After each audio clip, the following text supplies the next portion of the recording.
আজ দুপুরে রান্নায় আছে সাদা ভাত, একটা আছে এখানে আছে ভেজ বিরিয়ানি। এবার এগুলো সব দেখাচ্ছি, আমি ভেজ আইটেম দেখাচ্ছি। এখানে আছে ভেজ কারি, ভেজ ফ্রাই, তার পাশে আছে চাপাতি বা রুটি। এই দিকটা ভেজ হয়ে গেল। এবার যাব ননভেজের দিকে। এখনও ভেজ আইটেম কিছু আছে। ভেজ স্টার্টারে আছে গোবি মাঞ্চুরিয়ান আর আছে ভেজ স্যুপ। প্রত্যেক দিন তো নিজেরাই রান্নাবান্না করে খাই, কেউ তো রান্না করে দেওয়ার নেই। সেই জন্যই একটু এরম বন্দোবস্ত মাঝে মাঝে করে নিতে হয়।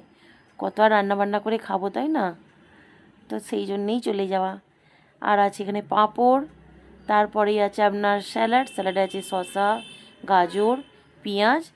আর বাচ্চা কাচ্চাদের জন্য বা বড়দের জন্য সবার জন্যই আছে এখানে চাইনিজ একটু পাস্তা। তারপরে আছে আম, কাঁচা আম চাট করা। এখানে আছে দইয়ের রায়তা আর একটা আছে কার্ড রাইস, মানে দই ভাত। তো চলুন অন্য কাউন্টারে দেখা যাক কী কী আছে। লাইভ কাউন্টারও একটা আছে, যেখানে আপনার নুডলস, এগ রাইস পাওয়া যাচ্ছে। এটা ডেজার্টে আছে আইসক্রিম আর আছে জিলাপি। আর ননভেজ আইটেমে কি আছে চলুন দেখে নেওয়া যাক। এখানে আছে চিকেন বিরিয়ানি, চিকেন স্যুপ, পাশে একটা আছে চিকেন গ্রেভি,